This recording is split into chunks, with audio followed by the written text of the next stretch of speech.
Bonjour tout le monde et bienvenue à notre série de webinaires de Faction A intitulée « Automatiser vos processus et augmenter votre efficacité opérationnelle ». Donc, merci beaucoup de votre participation à notre webinaire aujourd'hui. J'espère que vous allez bien en ce début du mois d'avril avec une température, quoique la pluie verglaçante a commencé à Montréal, c'est pas très jojo.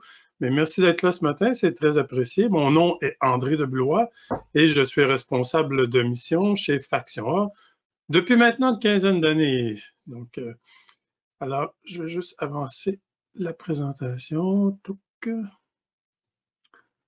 OK, bon. Nous préparons là, tout le long de l'année, en fait, régulièrement, on tient des événements, toujours sur des sujets en rapport aux solutions analytiques ou en solutions de développement de système en utilisant les technologies de Microsoft. Donc, des fois, si vous avez des idées, n'hésitez jamais à nous suggérer des idées. On est toujours preneurs pour ça. Et nos prochains événements qu'on planifie faire, premièrement, il va y avoir un webinaire au mois de juin. Donc, c'est au mois de juin. C'est un panel de discussion avec des architectes. On en fait tout le temps un par année. Donc, c'est questions et réponses sur des sujets d'actualité par rapport à Synapse. Donc, Synapse qui est la solution de service analytique de Microsoft pour supporter tout ce qui est intelligence d'affaires. Puis, on a le 14 juin aussi, il va y avoir un atelier. Donc, c'est un atelier pratico-pratique. C'est gratuit, hein. Nos événements sont toujours gratuits. C'est un atelier pratico-pratique pour apprendre Power Apps. Donc, ça s'appelle App in a Day. Cette fois-ci, on va tenir le App in a Day en français, mais sachez que les documents ou les cahiers d'exercice et tout le matériel qui nous est fourni par Microsoft est disponible dans plusieurs langues. Nous, on va prendre autant les questions en anglais qu'en français. Nos instructeurs assistent, accompagnent, présentent les exercices, accompagnent les participants dans l'exécution des différents exercices à faire.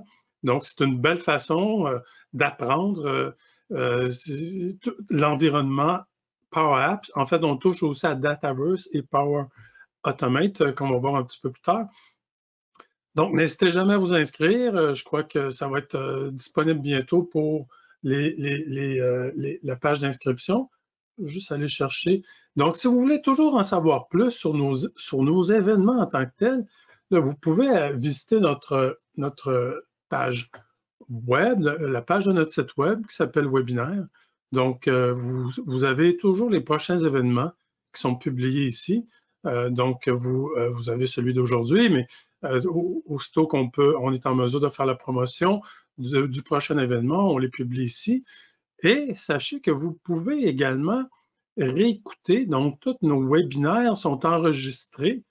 Les webinaires, donc, sont disponibles pour écoute en rediffusion à votre convenance. Donc, vous avez juste à cliquer dessus pour écouter les différents sujets, tout le temps par rapport aux solutions analytiques, le développement de systèmes opérationnels en utilisant le Power Platform. Donc, c'est d'intérêt. On fait quand même des webinaires depuis 6 ans maintenant. Donc, n'hésitez pas à venir les écouter.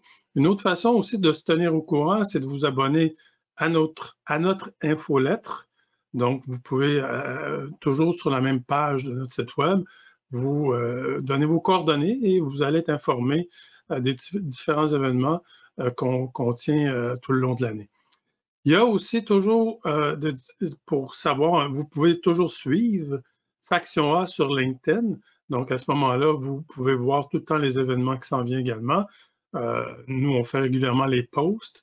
Donc, vous pouvez être avisé de ces prochains événements qui s'en viennent tout le temps, tout le long de l'année. Donc, sur ça. L'autre chose aussi que je voulais vous dire, j'aimerais aussi indiquer que le webinaire est enregistré et vous aurez accès à la copie de la présentation et aussi à l'enregistrement, si vous désirez le partager avec de vos collègues. Donc, il va y avoir des courriels qui seront envoyés, qui vous seront acheminés et vous pourrez réécouter ou partager et la vidéo et aussi également la présentation. Et l'autre chose aussi que j'aimerais dire, un peu trop vite, c'est que si vous avez des questions tout le long de ce webinaire aujourd'hui, vous pouvez utiliser le panneau questions là, prévu à cet effet, puis par clavardage, on peut prendre vos questions s'ils sont en rapport avec le webinaire d'aujourd'hui. Donc, n'hésitez pas à inscrire vos questions dans le panneau prévu à cet effet. Juste un petit mot sur qui est Faction A. Alors, Faction A, c'est une firme de services professionnels 100% québécoise et qui fait partie de la famille Mallette, donc Société de comptables professionnels agréés. Faction A est une escouade d'élite professionnelle et nous sommes spécialisés dans la livraison de solutions, dans le développement de solutions de deux types, donc des solutions de type solutions analytiques et l'autre type de solution, c'est des applications opérationnelles. Donc, on est en mesure, on a l'expertise et les compétences et l'expérience de réaliser autant la collecte des besoins, l'architecture, la planification de la réalisation de ces solutions-là. Donc, pour tous les différentes principales activités qu'on retrouve ici pour les solutions analytiques. Et évidemment, on fait aussi également tout du support post-production. Donc, pour les solutions qu'on développe, on assure toujours d'accompagner nos clients quand les solutions sont en production. Et nous sommes aussi également, partenaires de Microsoft depuis 2016 maintenant qu'on est partenaire Gold de Microsoft et ça nous permet d'avoir accès à du matériel notamment qui peut être très intéressant. Et donc, si vous voulez toujours en savoir plus là, sur Faction A, n'hésitez jamais là, à nous contacter. Les coordonnées seront dans les courriels de suivi qui vous seront acheminés. Objectif du webinaire aujourd'hui. Donc, grâce à ces deux objectifs-là qu'on a aujourd'hui, vous allez apprendre les principales composantes de la Power Platform de Microsoft. Donc, vous verrez comment la Power Platform répond aux enjeux des organisations innovantes d'aujourd'hui. Vous verrez les avantages qu'offrent les applications Power Automate, RPA également. RPA, là, je veux juste dire, ça ne veut pas dire résidence pour personnes privées pour aînés, mais c'est vraiment, c'est pour du Robot Process Automation, ou en français, le ARP, c'est de l'automatisation robotisée de processus. Donc, on va parler des avantages, des raisons et qu'est-ce que ça vient apporter à l'organisation innovante. Et on va parler aussi du potentiel de Power Automate à travers des démonstrations. Donc, vous allez avoir deux démonstrations aujourd'hui, une pour Power Automate, une pour RPA. Donc, vous verrez concrètement de quoi ça a l'air les applications en utilisant la Power Platform, Power Automate et RPA. Donc, je vais juste avancer la présentation. Donc, pour notre webinaire aujourd'hui, nous avons le privilège d'avoir la participation de M. Thiago Almeida Mendoza. Thiago est un collègue de Faction A, membre de l'escouade d'élite Power Platform de Faction A. Bonjour Thiago. Je pense Thiago, on ne t'entend pas. Bien sûr, mon micro est fermé. OK, bonjour Thiago, comment ça va? Bonjour tout le monde. Oui, très bien, très bien, très bien. Super. Thiago, merci beaucoup d'être là. Thiago est spécialisé là, sur la Power Platform chez Faction A, responsable aussi également de la pratique Power Platform chez Faction A. Donc, Thiago détient plusieurs certifications. Donc, en plus, il est certifié Microsoft Certified Trainer sur la Power Platform. Il a plusieurs certifications au niveau des fondamentales, notamment avec une bonne expérience dans le développement d'applications en utilisant la Power Platform. Merci beaucoup, Thiago, d'être là. C'est très apprécié. À tantôt. Donc, juste regarder l'agenda qu'on veut couvrir aujourd'hui ensemble dans les 50 prochaines minutes. Là. Donc, je vais juste commencer par une mise en contexte là, sur la thématique d'aujourd'hui. Parler de la boucle de rétroaction numérique. Qu'est-ce que c'est? Je vais parler des défis des organisations au niveau de l'innovation, de la modernisation et comment la Power Platform vient supporter et répond à ces besoins essentiellement ou ces défis. Donc, on va aborder aussi des cas d'utilisation de Power Automate et RPA. Je suis certain qu'il y en a beaucoup qui vont avoir des idées, juste à voir certaines idées qu'on va présenter aujourd'hui, mais il y a beaucoup de cas d'utilisation. On va voir les avantages ou les raisons d'utiliser Power Automate, Power RPA, Et Thiago va venir il va décortiquer Power Automate, vous présenter l'anatomie de Power Automate, RPA, et il va faire les deux démonstrations là, concrètes de l'utilisation de ces outils. Je reviendrai juste à la fin là, pour une petite conclusion, mais j'ai des liens de référence, puis souvent les clients nous demandent par où commencer, ça fait que je reviendrai là-dessus, puis je vais faire juste un court sondage à la fin. Un petit sondage, je vais juste fermer ma caméra là-dessus. Donc, vous vous concentrez sur le matériel qui vous est présenté. OK, donc pour commencer, pour lancer le bal là-dedans, je veux juste parler de la transformation numérique et la boucle de rétroaction numérique. Donc, dans notre ère numérique, là, chaque secteur, on le comprend bien, chaque secteur d'activité subit une transformation fondamentale et toutes les entreprises deviennent des entreprises numériques. Donc, dans notre ère numérique, pour se démarquer et innover, les entreprises doivent mettre en place une stratégie qui connecte le plus efficacement possible leurs clients, leurs employés, leurs produits et leurs opérations. Parce qu'aujourd'hui, les organisations veulent ajouter aux clients des expériences optimales, donner aux employés les moyens d'être performants et veulent assurer l'efficacité et la rentabilité des opérations d'entreprise et développer et fournir des produits et services de haute qualité. Donc, afin de montrer là, de quelle façon la transformation numérique est rendue possible, Microsoft a créé ce schéma qu'on utilise aujourd'hui, appelé boucle de rétroaction numérique. Or, comme on peut le voir, de plus en plus là, de données sont générées dans les organisations aujourd'hui et ces données-là proviennent de multiples sources. On a juste à penser à tous les sensors qui ont été mis dans les chaînes de production. On peut penser au thermostat à la maison. On peut penser à plein, tout le web, évidemment, toute la télémétrie du web. Donc, c'est toute la collecte de ces données-là qui sont rendues disponibles aujourd'hui. Donc, qui permettent aujourd'hui de sortir, pour les organisations qui sont innovantes, des insights et faire aussi des analyses, pas juste des analyses de type diagnostic, mais aussi de type prédictif et prescriptif également. Donc, de plus en plus d'insights qui vont générer des actions parce que les organisations qui sont innovantes veulent tirer profit de ces données afin de générer des actions qui sont intelligentes, de plus en plus automatisées afin de faire évoluer l'entreprise. Pour réaliser une transformation numérique comme ça, les organisations, évidemment, rencontrent plusieurs obstacles. Je veux juste parler de quelques défis qui existent dans les organisations aujourd'hui. Puis, vous comprendrez que transformer ou moderniser une entreprise aujourd'hui est rempli de défis, d'obstacles, comme mentionné dans cette slide. Et que ce soit budgétaire, manque de disponibilité de ressources, la complexité de processus, les attentes des opérations sont claires. En fait, la mise en place de toute nouvelle solution doit être rapide et les organisations veulent en faire plus vite et avec moins de budget. Et une constante demeure, comme on peut voir ici, il existe, en fait, une constante demeure, c'est que les gens des lignes d'affaires influencent grandement les projets technologiques car ils peuvent. C'est eux qui peuvent influencer les initiatives, je dirais, technologiques, donc parce qu'ils peuvent aussi identifier où la valeur à l'organisation peut se créer par rapport à l'innovation technologique. Par contre, c'est un obstacle. Pour les lignes d'affaires, il existe là, des obstacles aux compétences technologiques, notamment pour créer des solutions numériques.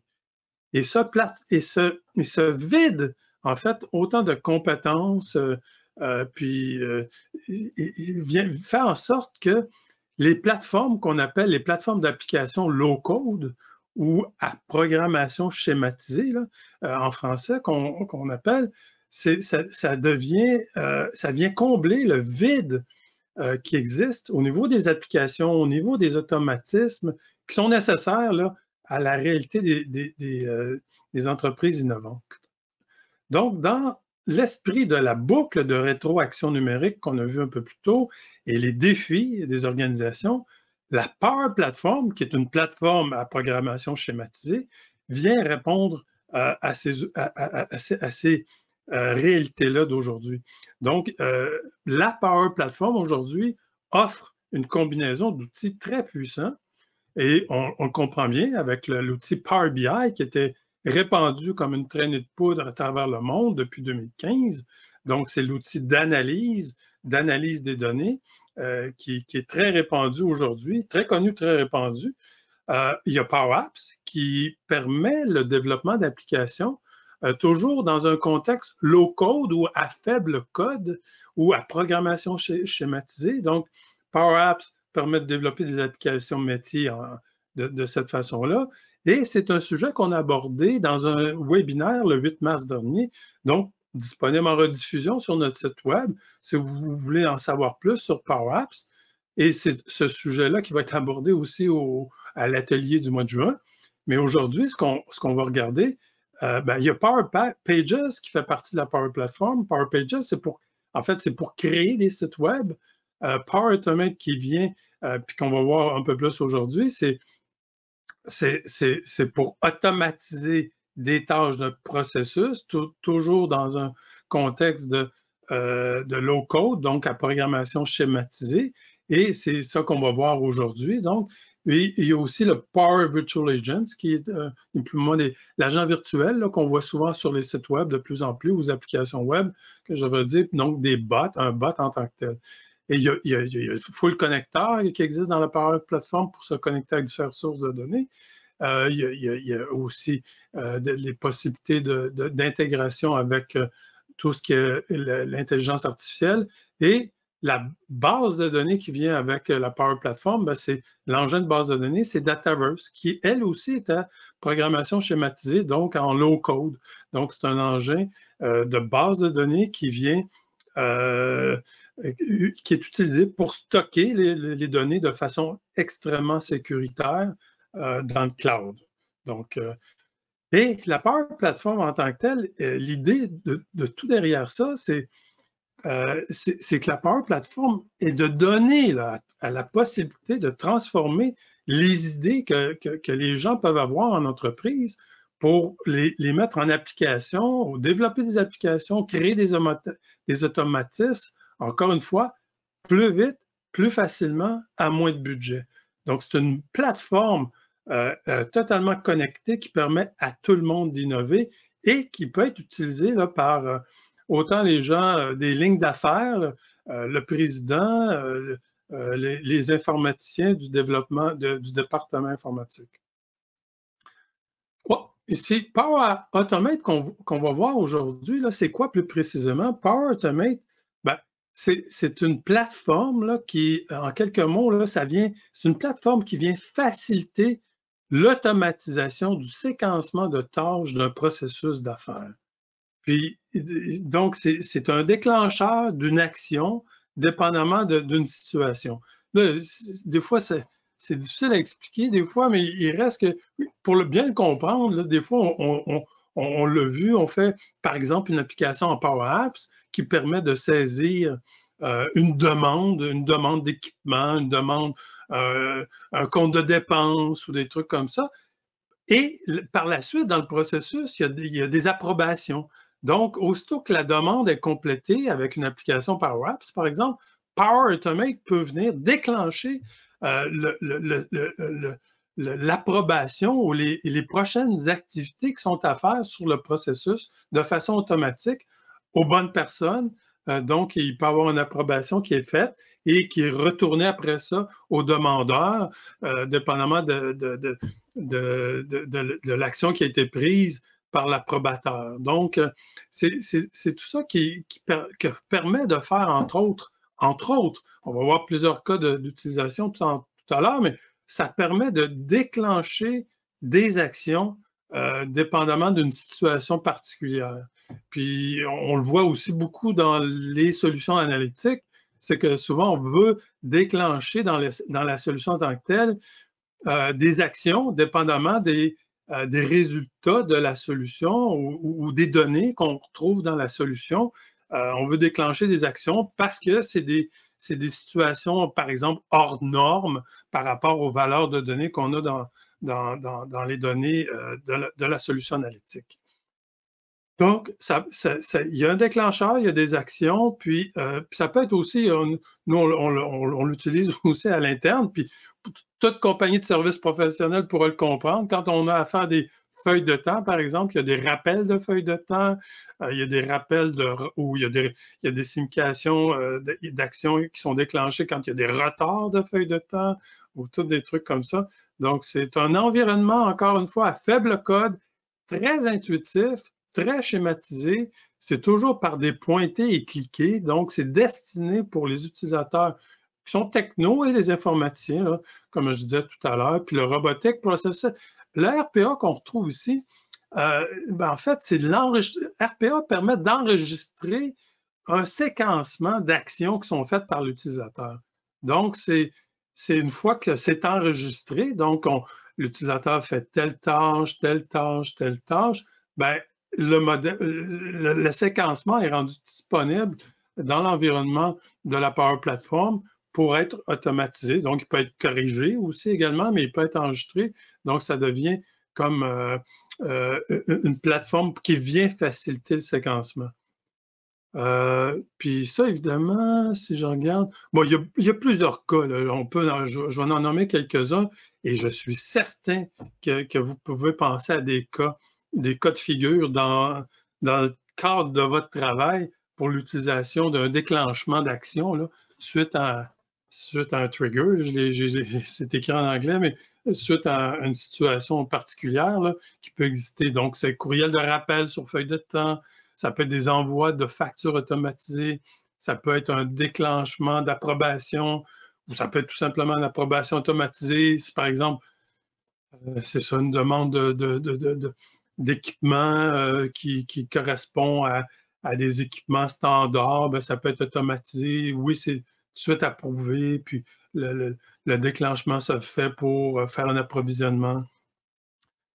Ça peut être aussi, là on même mention de l'organisation, ça peut être aussi des engins qui roulent pour reconnaître que le nom de l'organisation a été utilisé dans les réseaux sociaux, par exemple. Donc, je vais appeler ça un sniffer, c'est quasiment un sniffer qui peut être fait en Power Automate pour surveiller l'utilisation du nom de l'organisation dans les réseaux sociaux. L'autre chose qu'on voit aussi qui est utile, c'est que souvent dans un processus d'affaires, il y a une tâche à un moment donné qui dit, ben là, quand le formulaire a été complété, ben là, il faut le saisir dans un système, dans un ERP, dans un système dans un CRM, dans un système de mission de l'organisation en tant que telle. Et Power Automate peut faire ce déplacement-là automatisé, de prendre les données et les monter dans un système particulier. Ça peut être dans SAP, par exemple. Ça peut être... Donc, c'est toutes des cas de figure qui peuvent être utiles, ou que Power Automate peut être utile dans l'organisation. Donc, puis ça, souvent, ce qu'on dit, c'est que c'est bon quand c'est des traitements qui sont récurrents, répétitifs, sans valeur humaine ajoutée à l'organisation. Bien, ça, c'est des candidats idéaux pour l'utilisation de Power Automate. Donc, ça peut être aussi utilisé pour l'assurance qualité, des processus de vérification.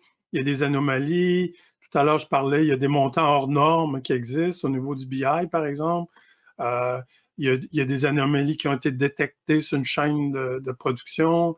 Ça peut être des actions qui découlent, comme je disais tout à l'heure, étant donné une telle situation, je vais donner un exemple, il y a tant d'inventaire de produits finis. En inventaire, il y a tant de produits finis qui représentent une valeur de temps. Bien là, il faut qu'il y ait des actions concrètes qui soient prises pour enlever pour réduire la valeur de l'inventaire et les produits finis qui sont là, par exemple, depuis plus de 12 mois, là, pour donner un exemple concret.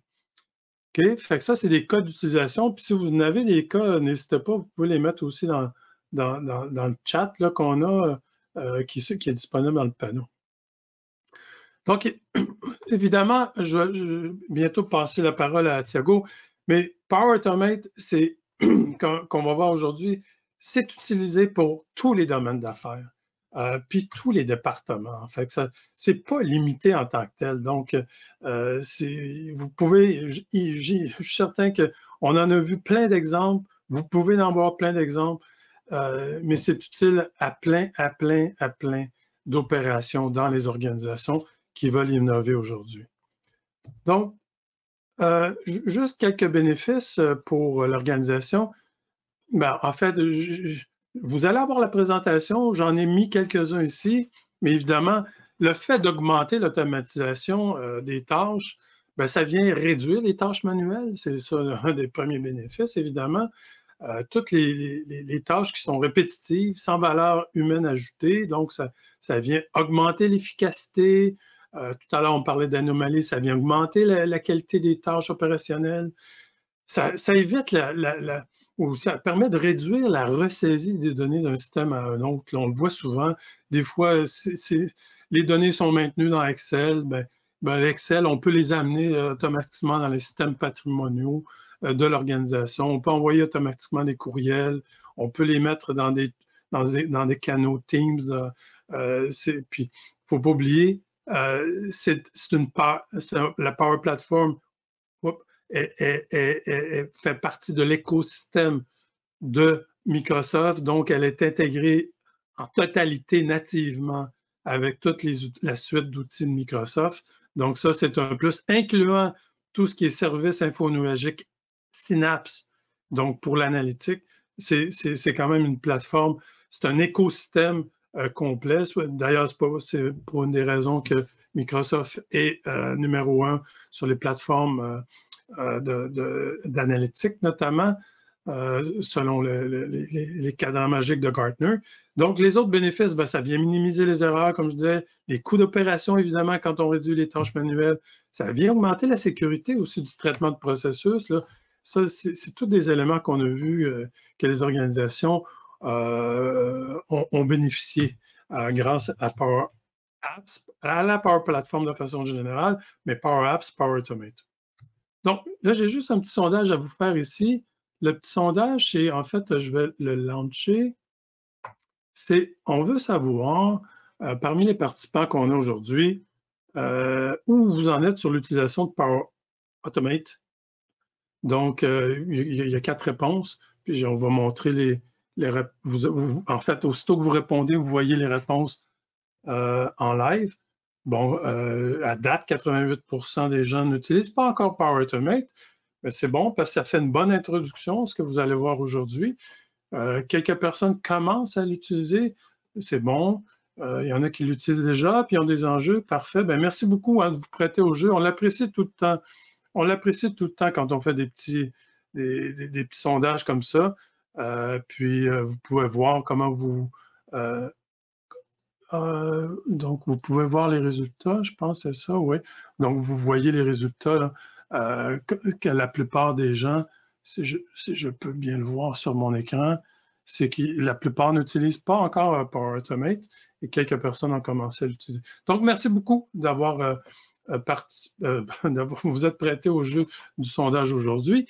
Sur ça, je vais passer le contrôle à Thiago, qui va faire l'anatomie de Power Automate et va faire aussi les démonstrations. Donc, je vais fermer le sondage ici et Thiago, tu vas être le prochain présentateur, Change Presenter. Ça fait que je t'envoie la présentation. Thiago? Thiago? Oui, je suis là. Juste un instant, je vais prendre le contrôle. Oui. D'accord. Fait que je t'envoie le contrôle. Presenter Thiago. Fait qu'aussitôt que tu peux présenter ton écran, et on va pouvoir le voir. OK, parfait. Juste un instant. Je vais juste changer ma résolution ici, rapidement. OK, change, OK, parfait. Je veux dire que ça tombe dehors à Montréal, la pluie verglaçante, quand même assez inhabituel à ce temps-ci de l'année. Mais... OK. OK, on va partir de mon écran. OK. Est-ce que vous voyez mon écran? Un instant, je vais voir. Ouais, On voit oui, le PowerPoint qui n'est pas nécessairement en mode... oui, là, on le voit à plein écran. Merci beaucoup. Parfait. OK, maintenant, je vais parler un peu de l'anatomie d'un flou. OK? Qu'est-ce qui c'est composé les PowerAutomate. OK? Je vais mettre toutes les caractéristiques, ça va être plus facile. Une des choses très intéressantes par rapport aux les flous, c'est que les choses que j'ai remarqué plus intéressantes, c'est l'expérience de conception. OK? En anglais, on dit what you see is what you get. En français, si on fait la traduction, c'est comment qu'est-ce qu'on voit sur l'écran, c'est exactement qu'est-ce qu'on va voir sur les résultats. OK? Ici, on va montrer plus en détail dans quelques instants. Mais ici, on voit qu'il est surtout d'un flow, par exemple, on voit il y a une étape après l'autre qui ça peut être séquentiel ou conditionnel, dépendant de qu'est-ce que vous avez besoin, mais on va voir plus en détail dans quelques instants. Une chose qui c'est très important aussi, c'est l'intégration facile avec des systèmes. OK? On va voir qu'on a plusieurs connecteurs natifs. Ça, c'est important de dire, c'est natif, ça veut dire que tu peux profiter des connecteurs qui existent déjà pour intégrer à vos données. Ou dans les cas qui n'existent pas, vous pouvez créer aussi des connecteurs personnalisés, disons. La logique d'automation, on peut mettre plusieurs étapes qui vont suivre une séquence logique, qui vont suivre des commandes qui vont dire, ah, si on a une modification sur des données ou si on a des ajouts de données sur une base de données spécifique, par exemple, si quelqu'un efface une donnée, par exemple, on peut déclencher des actions par rapport à ça. OK? On a 5 types de PowerAutomate. OK? On a les flux automatisés. C'est cet exemple-là qu'on a utilisé pour les démos que je vais montrer dans quelques instants.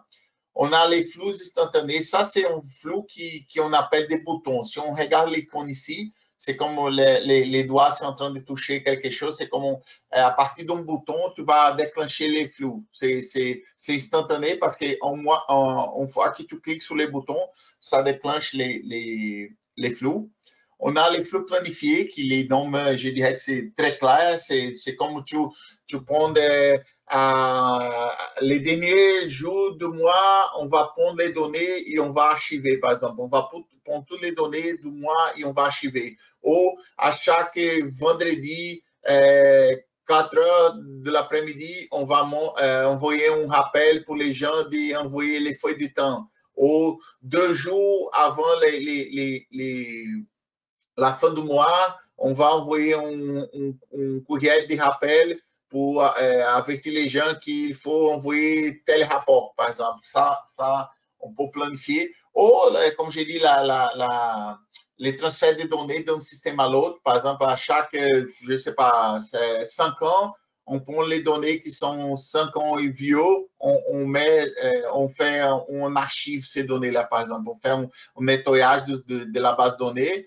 On fait un archive de ces données-là qui date de 5 ans et plus, mais on fait ça à chaque, par exemple, 31 décembre, 1er janvier, ou, par exemple, à la fin de votre année fiscale, par exemple. On a les flux des processus métiers aussi, qui c'est des flux qui, quand on a un processus métier très défini, par exemple, j'ai une étape, après, je dois aller à l'étape B, je ne peux pas sauter à l'étape C, par exemple, c'est très défini. Au moins qu'il y a une condition qui ça va ajouter une étape B1, par exemple, au milieu de ces deux-là, dans les cas, dépendant de votre processus. Et on a aussi les flux de bureau, qui c'est les parties RPA, qui s'étaient ajoutées, c'était la dernière chose, disons, qui s'était ajoutée dans PowerAutomate. Maintenant, ça fait quelques années déjà qu'il existe les RPA. C'est les flux de bureau qui mimiquent une action humaine, par exemple. Quand tu as un système, un vieux système qui n'a pas de connexion Internet, tu n'as pas de possibilité d'utiliser une API, par exemple, tu peux créer un RPA qui va interagir avec ce système et mimiquer les données. Par exemple, tu prends des données un client envoie un courriel, tu vas extraire l'information du courriel du client qui a envoyé, tu vas prendre ces données-là et tu vas créer, par exemple, une fiche pour les clients dans ce système-là, dans un système qu'il n'y a pas de connexion Internet, que tu ne peux pas utiliser un API, par exemple, et en utilisant un API, tu pourrais rentrer des données de façon automatique. Et ces trois premiers-là, c'est ce qu'on appelle flux de cloud, ce sont des nuages, on a besoin de réinstaller, par exemple, celui-là. Par contre, les flux de bureau, on va voir bientôt les types et je vais entrer plus en détail. Okay? Et ici, j'ai parlé de caractéristiques du flux automatisé. C'est celle qu'on va voir dans l'exemple de des démos qu'on va voir. Normalement, il commence par un événement ou un déclencheur. Okay? C'est soit une mise à jour dans une base de données, soit un courriel qui arrive. C'est des choses, c'est automatique. Tu vas pas l'utilisateur n'a pas besoin de rien faire pour qu'il déclenche, disons. C'est automatique, c'est automatisé. Effectue un nombre illimité d'actions, OK? Et peut avoir une logique conditionnelle et peut appeler d'autres flows aussi. Dépendant de la complexité du flow, on peut couper ces processus en plusieurs flows pour qu'on n'aille pas un processus très long et inefficace, par exemple. Si on a des processus un cheminement qui on dit, OK, on va découper les flows, la solution, ces flows-là va commencer de ce point ici jusqu'à les points B, par exemple, et après, on va appeler d'autres flows parce que sont processus complètement différents. C'est mieux de diviser comme ça la solution. Un autre type, c'est les flux des processus métiers, comme j'expliquais. Ça peut créer des phases ou des écrans qui posent certaines séquences, comme j'expliquais. C'est très intuitif parce que l'utilisateur, tout de suite, il va savoir qu'est-ce qu'il doit faire parce qu'il ne peut pas aller à l'étape C s'il n'a pas passé l'étape B, par exemple. C'est beaucoup moins d'erreurs parce que c'est comme ça, c'est bien enchaîné les processus. Pour chaque phase, on peut collecter des données ou lancer des workflows, dépend du contexte. Et aussi, on peut créer une logique branchée basée sur les données. C'est ça, dépendant, par exemple, si on donnait, si on parle d'un prix d'un achat d'une machine, et le prix est plus haut que $5 000, par exemple, ça, il doit avoir un processus extra d'approbation à cause du prix. On peut enchaîner ce processus-là, autant que si c'est moins que $5 000, par exemple, ça va aller directement à la phase suivante, n'a pas besoin d'approbation, par exemple. Tout ça peut être fait. Ici, c'est quoi ressemble un flux cloud, OK? On a toujours un déclencheur, OK? Ça, c'est obligatoire. Et on a toujours une action, OK? Ça peut avoir un ou plusieurs, ça, c'est les structures qu'on voit, OK? Dans cet exemple-ci, on a lorsqu'une ligne est ajoutée, modifiée ou supprimée, mais on peut choisir, dans ces contextes-là, ça, c'est Dataverse, OK? On peut choisir si on veut juste lors de la création ou de la modification, on peut choisir ou les deux, OK? Ça dépend du contexte. Dans certains cas, on veut que ce soit seulement dans la création ou dans certains cas, on ne veut pas qu'il les faut déclencher à la création. On veut juste quand c'est modifié, par exemple, quand une statue X change, on veut qu'il soit déclenché. Dans ces cas-là, une fois que ça s'est créé ou modifié, on va envoyer un courriel à la personne, par exemple, on voit ici courriel électronique, mais ça peut être un courriel électronique de la personne qui c'est le propriétaire des items, par exemple, dans la table. Et ça, c'est dynamique. Chaque item, c'est pas un truc ici, on voit que c'est pas fixe, c'est un truc dynamique. La même chose, c'est le numéro de compte. Il va chercher le numéro de compte de l'item qui a été modifié ou créé. OK? Mais dans ces contextes-là, on a information has been changed. Ça veut dire que l'information a été changée. Ça veut dire qu'on prend le numéro de compte de l'item qui a été changé. Et ici, flux de bureau, OK? Les desktops Power Automate, on a deux types. On a Attended et on a attended. Attended, c'est quand l'utilisateur est connecté sur la machine. Okay? C'est le cas qu'on va essayer de montrer aujourd'hui. Et on a les unattended, ça fonctionne en arrière-plan, sans se connecter. Par exemple, c'est quand tu vas, normalement, ça, on utilise une machine de type, un serveur ou une machine virtuelle qui roule et que l'utilisateur ne doit pas être logué à la machine parce que vous allez voir que les actions, quand elles arrivent, je peux pas toucher mon ordi pendant que les flux s'exécutent. Parce que si je bouge les souris, par exemple, ça veut dire que les flux vont perdre la référence, par exemple, de cliquer sur telle chose, et ça arrive souvent. Même si tu changes aussi la résolution d'écran, ça arrive aussi. Quelquefois, les flux vont arrêter de fonctionner à cause de ça. Okay? On a intégration avec plusieurs systèmes différents, ok? Ça s'intègre très facilement. Ça peut être des données qui sont dans les nuages ou des données qui sont dans on-premise, par exemple, en utilisant passerelle de données, on peut se connecter. Par exemple, il y a des cas qui les données, on a déjà travaillé sur des projets, par exemple, l'industrie pharmaceutique, où les données ne peuvent pas être sur les nuages, par exemple, à cause des lois, des normes, par exemple. On a dû utiliser la passerelle de données pour interagir avec ces données sans être dans un contexte de nuages, disons. Même les réseaux pour cette Power Automate, Power Apps aussi étaient isolés de l'Internet. Par exemple, pour accéder à ces données-là, on devait utiliser les VPN, par exemple, et ça arrive souvent. Ici, on voit plusieurs exemples de connecteurs. Par exemple, ici, on voit Outlook, on voit Gmail, GitHub, GoToMeeting, Google, Mailchimp, on a plusieurs. Et certaines choses qui ça change beaucoup, ok? Quelquefois, les clients demandent, est-ce qu'il y a un connecteur pour tel produit? Je dis, à ma connaissance, non. Mais quand je vais regarder, ok, il est là. C'est quand on a commencé à faire des webinaires sur ça, sur Power Automate, par exemple, on avait comme presque 400. Maintenant, on est rendu à plus de 600 connecteurs. Ok, c'est ça. À chaque semaine, à chaque mois, il y a de nouveaux connecteurs qui s'ajoutent. Quand je dis que les connecteurs, ce sont des connecteurs pas personnalisés, excusez, c'est des connecteurs out of the box. Disons, tu pas rien, tu vas juste configurer pour accéder et c'est prêt. Tu n'as pas besoin de créer un connecteur. Mais tu peux aussi avoir tes propres connecteurs. Okay? Une des choses intéressantes sur Power Automate, c'est qu'il y a une intégration très facile avec SharePoint et OneDrive. Okay?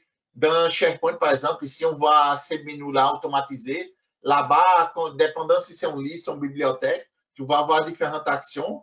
Mais on peut voir que si tu choisis un de ces choix-là, un flux va être créé pour toi et tu n'as pas besoin de rien faire dans ces contextes-là. On s'entend que c'est un flux simple, mais quand même, dans plusieurs cas, ça répond aux besoins. Exemple, par exemple, ici, tu peux choisir un fichier et dès que tu sélectionnes le fichier, tu vas déclencher un processus d'approbation, par exemple, pour cet item. Par exemple, tu ajoutes un document et tu veux qu'il soit approuvé pour qu'il soit disponible pour tout le monde, par exemple. En continuant parlant d'automation, on a aussi une très bonne intégration avec Microsoft Teams, ok? Ici, dans Teams, on a un chat, un robot qui on peut voir qu'est-ce qui se passe. Par exemple, s'il y a des items d'approbation, tu peux recevoir ici que tu as reçu une nouvelle demande d'approbation, par exemple, pour un item. Tu peux même avoir approuvé des items ici à partir de Teams, aussi, c'est faisable. On a trois façons de créer un flux, ok? On a dans les flux cloud, on a à partir de zéro, à partir d'un gabarit. On a aussi un flux automatisé à l'aide d'un connecteur. Par exemple, on choisit les connecteurs et à partir du connecteur, on peut créer les flux, ok? Pour créer les flux, on utilise les Power Automate, les portails, ok, les Power Automate. Ici, on voit dans mes flux, tu vas voir tous les flux que tu as accès. Pas seulement ceux que tu as créés, mais ceux que tu as accès aussi. Par exemple, si quelqu'un crée un flux et partage avec toi, tu vas être capable de voir les flux là-bas pour, par exemple, dans certains cas, modifier les flux aussi, si c'est le cas. Ici, on voit les modèles, je vais parler bientôt de modèles. On a les connecteurs aussi qu'on utilise, par exemple, les passerelles de données. On va configurer aussi dans cette section aussi des données et connecteurs. On a ici cette menu pour démarrer. Et aussi, on a un bouton de formation où on a accès à la documentation qui donne beaucoup il y a plusieurs articles là-bas qui montrent comment on fait certaines choses et c'est très intéressant. Ici, c'est un exemple. Tu cherches un Power Automate blog, par exemple, et il y a certains modèles. Ici, on voit plusieurs modèles, par exemple, mais il y a beaucoup, OK? Sont classifiés par partie, par exemple, comme quand c'est un partage avec moi, par exemple, tu veux partager quelque chose avec toi, c'est les types, travail à distance, par exemple, si tu veux créer un flux pour avertir ton boss que tu vas travailler de la maison telle journée, par exemple, tu peux avoir juste un bouton que quand tu vas cliquer, ça va envoyer un courriel avec ton boss déjà avec les templates que tu choisis pour dire, écoute, aujourd'hui, je vais travailler de la maison. Au lieu de m'envoyer un message texte, envoyer un message de Teams, par exemple, tu peux avoir un bouton, cliquer, tout est fait pour toi, par exemple. On peut utiliser Power Automate soit sur l'ordinateur ou sur les mobiles, les appareils, par exemple, un cellulaire, une tablette aussi. Dans les tablettes, tu peux créer de nouveaux flux, tu peux obtenir des notifications, tu peux découvrir les boutons aussi, utiliser, par exemple, appuyer sur un bouton sur ton tablette et déclencher un processus, par exemple, d'automation, accorder d'approbation aussi. Plusieurs actions sont faites. On a l'application mobile, tu peux télécharger pour App Store ou Google Play, OK? Une fois que tu télécharges, tu vas rentrer ton compte Microsoft 365 pour se connecter et à partir, tu peux voir les flux que tu as accès, par exemple, à partir de ça. Une fois que tu cliques, tu peux partager aussi les flux avec plusieurs personnes. Tu peux partager pour que la personne soit propriétaire. Ça veut dire qu'elle peut changer aussi, pour faire des modifications sur le flux, ou simplement utiliser les flux dans un contexte utilisateur. Ici, juste pour montrer, les flux s'encadrent beaucoup dans un contexte d'une solution où on a les clients, soit pour un téléphone, une page web, par exemple, avec Power Apps aussi, tu peux intégrer, et on a plusieurs bases de données que tu peux intégrer ici avec les Power Automate.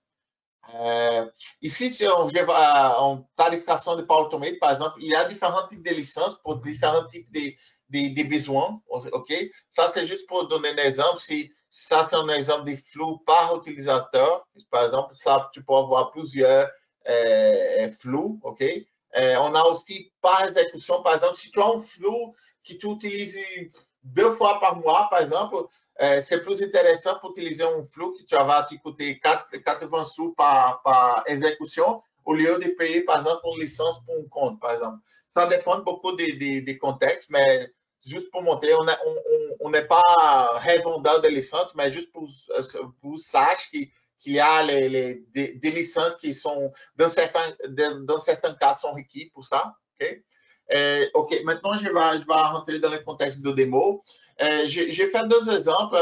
J'ai développé, utilisé un flux qui à partir de la demande de saisie d'une machine à café, on va déclencher un processus d'approbation pour approuver ou rejeter les demandes. OK? Pour ce type-là, c'est un flux automatisé. On a un flux de bureau qui va chercher les prix aussi des moniteurs Ultra HD sur un site web et créer un fichier avec Excel avec les résultats. Je vais commencer avec ce flux-là et après, on va rentrer dans celui-là. Quelquefois, OK, ces RPA-là, ça fait longtemps que j'ai utilisé, j'ai testé, mais quelquefois, ça brise pendant les démos. Juste pour que je dise ça, OK? Juste un truc. OK, ça, c'est le diagramme de flux que j'ai utilisé. Pour l'exemple 1, c'est ça. Pour l'exemple 2, c'est c'est celui-là. Je vais montrer bientôt, OK? Je vais faire maintenant les démos. Attendez, je vais juste sortir de l'application. Attendez, je vais juste, okay. Je vais juste commencer avec attendez, celui-là. Okay. Ici, si vous étiez présent à les derniers webinaires qu'on a fait, on a utilisé ça, c'est les machines à café, OK? Je vais juste faire une nouvelle demande aussi, OK? Je vais prendre n'importe quoi ici juste pour montrer. Ça, c'est une application Power Apps, OK? Je vais choisir celui-là, Travel Brews Hunt. Je vais mettre ici des mots, webinar. Je vais faire la soumission, OK? Une fois que j'ai fait la soumission, je vais créer un nouveau item sur la table et c'est ça le processus qui va déclencher les Power Automate. Si je regarde ici, OK, on a ici, je peux voir tous les flows qui sont roulés. Celui-là que je viens de déclencher, ça fait 7 secondes, c'est en train de rouler, OK? C'est en train de rouler. Si je regarde ici, j'ai un flow que j'ai starté le 8 mars, mais c'est toujours en train de rouler parce que ce n'était pas approuvé encore. Si je vais ici, dans les, je vais faire juste un refresh de ces pages-là. Ici, je vois toutes les demandes qui ont été pas approuvées. Par exemple, celui-là, c'est celle que je viens de rentrer. Celui-là du 8 mars, c'est toujours en attente d'approbation, par exemple, ou de rejet ici. Par exemple, je vais cliquer ici, je vais approuver. Je vais mettre ici, je peux mettre un commentaire ou je peux choisir rejeter ou approuver ou réassigner à quelqu'un d'autre, ok? Tu vois, je viens de recevoir un courriel pour dire que j'ai une nouvelle demande, ok? Je vais dire démo, par exemple. Je vais juste confirmer, ok? Une fois que c'est confirmé, si je retourne ici sous les flows, si je fais un refresh, ici j'ai aussi reçu sur Teams, your machine has been approved, ok? Ça veut dire qu'ici c'était un succès, ok? Les flows. Ici, je peux voir toutes les étapes quand j'ai monté l'image. Ici, je peux voir c'était qui l'approuveur, c'est la date, tous les détails du flow une fois que c'est roulé. J'ai ce niveau de détail ici. Ici, j'ai une condition. Comme c'était true, ça veut dire que c'était approuvé. Je rentre ici. Si c'était rejeté, les flows allaient sous cette chemin du no ici, du non ici. Okay? Je vais montrer rapidement okay, les diagrammes ici dans Power Automate Desktop. OK? Donc, excusez, c'est noir pour moi. Oui, Thiago, ça, il reste pas beaucoup de temps. Je pense qu'on va défoncer, mais. Je vais juste montrer ici rapidement. C'est les étapes ici. OK? Ça se peut que ça ne fonctionne pas, OK, les autres étapes, à cause que j'ai réalisé que j'ai changé les moniteurs hier. J'ai oublié que la résolution, ça peut causer un problème ici, parce que quand j'ai mis les actions, les Power Automate, desktop, il va faire comme un mapping de l'écran, mais c'est comme une référence, c'est comme les longitudes, longitude de l'écran, il prend des coordonnées, mais de toute façon, je vais essayer, OK, quand même, juste pour montrer, au moins les premières étapes, je sais que ça va fonctionner. Ici, c'est lui qui a lancé, c'est lui qui est en train de taper, moi, je fais rien. Maintenant, je vais voir s'il va choisir. Probablement pas parce que j'ai changé la résolution, mais si les flous, malheureusement, je ne pourrai pas montrer, mais en réalité, vous voyez ici, il allait cliquer faire un search sur Amazon, mettre ces mots-là, Monitor Ultra HD, il allait cliquer sur Submit, extraire les données et me retourner un fichier Excel. On a vu ici que j'ai eu ce problème à cause qu'il n'a pas trouvé les références, OK? Je vais juste essayer une dernière fois. Si ça ne marche pas, je te passe la parole, André. Mais juste pour montrer ça c'est tout automatique, OK? C'est parti là d'écrit. Moi, j'ai fait rien. c'est le robot qui est en train de faire ça. Ah, ça fonctionne. Je ne sais pas si ça va rentrer les étapes. Mais oui, tu vois, tout ça, c'était fait automatique. OK, c'est en train, toujours, c'est les robots qui sont en train de faire ça. OK, j'ai rien touché. J'ai mes mains loin du clavier, moins on voit ici, attendez, on voit ici que les processus a fini. J'ai mis cette message ici pour me rappeler, pour me dire que le processus a fini. Et on a où cet fichier ici, par exemple, où j'ai pris toute la liste des moniteurs Ultra HD et les prix aussi. Certains n'ont pas de prix, probablement que c'est out of stock, OK? Mais j'ai pris ça, mais je pouvais, par exemple, faire un monitoring des prix des produits, par exemple, des sources, par exemple, des fer, des cuivres, des choses que vous avez besoin de monitorer, par exemple, des prix des choses. Vous pouvez, par exemple, utiliser les RPA pour aller sur un site spécifique et faire les suivis de ça. OK? C'est bon, André, je te passe la parole. Écoute, merci beaucoup, Thiago. Ça passe vite, hein? Ça passe vite, une session comme ça. Et puis, je vais montrer mon moniteur 2 ici. Ouais. OK. Je pense que vous voyez mon écran. Bon, écoute, merci beaucoup. Je pense qu'on peut voir l'essentiel du pointer et cliquer là-dedans. Puis, ce qui est beau aussi, la beauté de ça, c'est il y a plein de connecteurs qui viennent nativement avec la plateforme. Donc, c'est pas des composantes à développer. C'est intuitif d'une part. C'est des écrans tout le temps programmation schématisée, pointer, cliquer. Puis, avec tous les connecteurs qui sont déjà préparés pour vous connecter à des bases de données, à 600 connecteurs disponibles, c'est quand même un coffre à outils très, très bien garni. Fait que ici, là, je ne pense pas qu'on va avoir le temps d'avoir une période de questions. Si vous avez des questions, mettez-les dans le chat là, ou dans le panneau questions. On pourra y revenir après la session d'aujourd'hui. Ça va me faire plaisir. Ou si vous avez des points particuliers que vous aimeriez discuter, ça va nous faire plaisir également. Fait qu'ici, ce qu'on a mis dans la présentation que vous allez recevoir, ce sont des liens de référence. Donc, c'est des liens qui peuvent vous aider à en apprendre plus sur la Power Platform, sur Power Automate notamment, avec les différentes nouvelles fonctionnalités qui arrivent et même le plan de Microsoft quant au déploiement de nouvelles fonctionnalités. Donc, c'est toujours intéressant si vous embarquez dans la Power Platform. Sachez qu'il y a beaucoup de documentation qui existe. Il y a des vidéos aussi YouTube qui existent pour les explications de nouvelles fonctionnalités. Fait que ça, je ne vous les roulerai pas toutes aujourd'hui, mais c'est disponible. Puis la communauté, c'est comme autant que la communauté Power BI est extrêmement développée à travers le monde, ben, ce qui s'en vient, c'est Power Apps, puis c'est Power Automate. La communauté d'utilisateurs devient de plus en plus nombreuse et ça permet d'avoir une plateforme, une tribune d'échange, de questions, de réponses pour savoir comment faire les choses, ou des fois, c'est du code qui est déjà fait. Donc, il y a une grande synergie là-dedans. Donc, tous les liens vont être dans votre présentation que vous allez recevoir. L'autre chose, c'est la question qu'on a souvent, par où qu'on commence?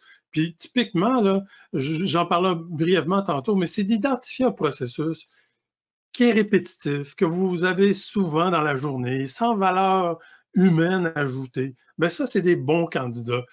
S'il n'est pas cartographié, pas grave, au moins on peut comprendre dans les premiers ateliers qu'on fait, de comprendre les différentes tâches qui existent dans le processus pour voir est-ce que ça peut s'automatiser par Power Automate, mais il y a aussi Power Apps qui peut permettre de saisir des données, complémenter les données de cette façon-là. Donc, on regarde toujours le processus dans son entièreté et si on voit qu'il y a des tâches manuelles, répétitives, puis des fois des déplacements de données d'un Excel ou d'un formulaire, que ce soit sur SharePoint ou dans Teams pour l'amener dans un système ou d'un système à un autre. Ça, on le voit souvent.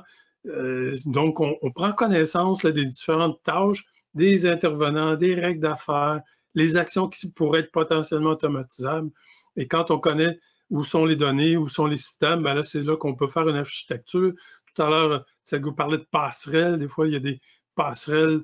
Il faut aller chercher des données ou monter des données sur différents systèmes, sur différentes plateformes, ça peut être on-premise, sur cloud, ça peut être des bases de données différentes.